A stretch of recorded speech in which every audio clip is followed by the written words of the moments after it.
Hello guys, this is our next video in the House of Pharmacology series, and it is going to be on the next chapter of the Roach's book, Clinical Pharmacology, and it's going to be on antiviral and antiretroviral drugs. Okay, so what is an antiviral drug? It is used to treat viral infections. And this is different from bacterial infections because viruses are smaller than bacteria or fungi, and they enter the body through different routes, like swallowing it, inhaling it, insect bites, and so on. And to reproduce, a virus needs to attach to a cell, enter it, release its DNA, take control of it, and force it to replicate and reproduce. A normal cell usually dies since the virus stops it from performing its normal activities.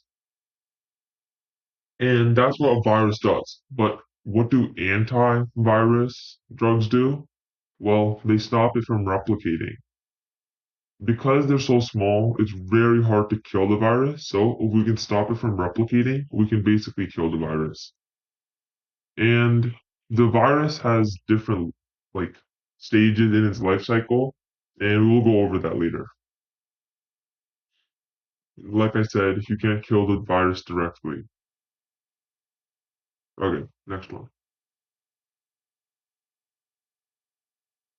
You don't really need to know the different classifications for the antiviral drugs. These are just how each antiviral kills the virus, and neither you don't have to know it by the chemical class either. Okay, so this is the first type of antiviral drug. This is the mechanism of action. As you can see, it stops the RNA and DNA. It stops the DNA of the virus. And if you can see, that's in a lot of these uh antiviruses. They just stop the DNA and RNA of the virus and stop it from producing. Another big one is see how each one of these drugs end in vir? Think virus, vir, virus, vir.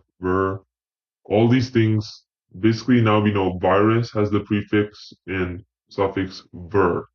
That's how you know something's a virus or not. It's used for common viruses like HIV, hepatitis, COVID, influenza, all this type of stuff.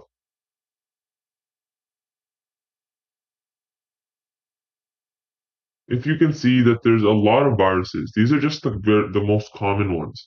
And that is why, because there's more than 200 viral diseases and only a limited amount of antiviral drugs, the primary health provider might prescribe an antiviral drug for an unlabeled use. Basically, the use of a drug for a specific disorder or condition that is not officially approved by the FDA. Basically, a doctor might prescribe a drug even though it might not be specifically used for that virus. It's an unlabeled use because there's just not that many antivirals and there's just too many viruses. But usually it's just, HIV, hepatitis, and, so on. You don't really need to know these.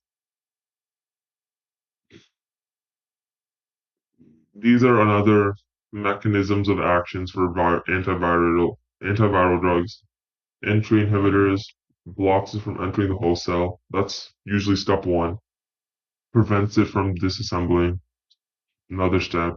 And these are all different steps. But if you can see, most of them still have the virus, virus, virus.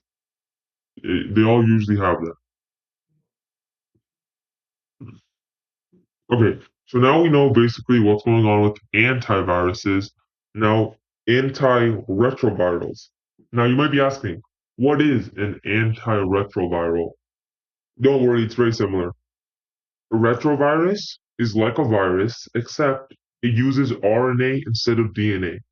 If you look previously, we saw RNA, right? We saw not the slide. We see RNA slash DNA. DNA is usually for viruses. RNA is for uh, retroviral. They both are literally the exact same, just one is for antiretrovirals and one is for antiviral.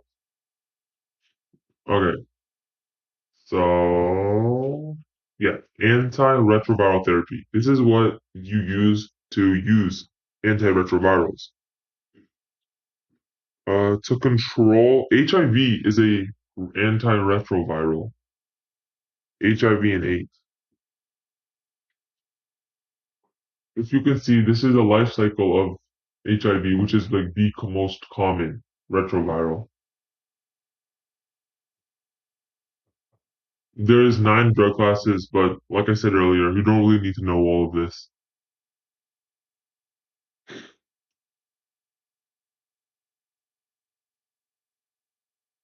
Antiretroviral therapy is one, but another very common retroviral therapy is HAART, or also known as highly active antiretroviral therapy, and it's used against HIV and AIDS.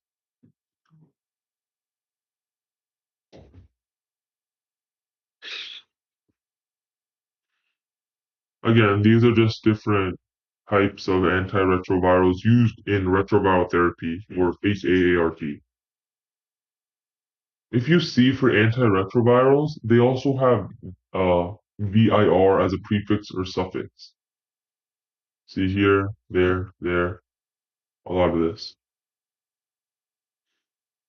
Okay, basically, key takeaways are all of this.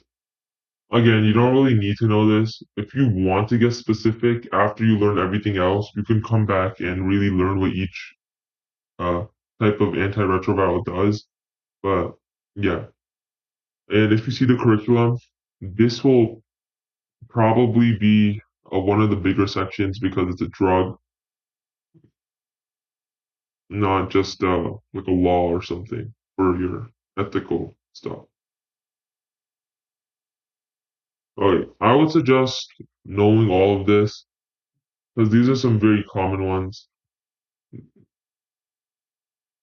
that you should probably remember because they will most likely come up on the test. Because on HOSA, it doesn't say a antiviral or a antiretroviral. It says like acylclover or valacylover. It doesn't say that. So you have to really understand your prefixes, suffixes, and what exactly the drug does.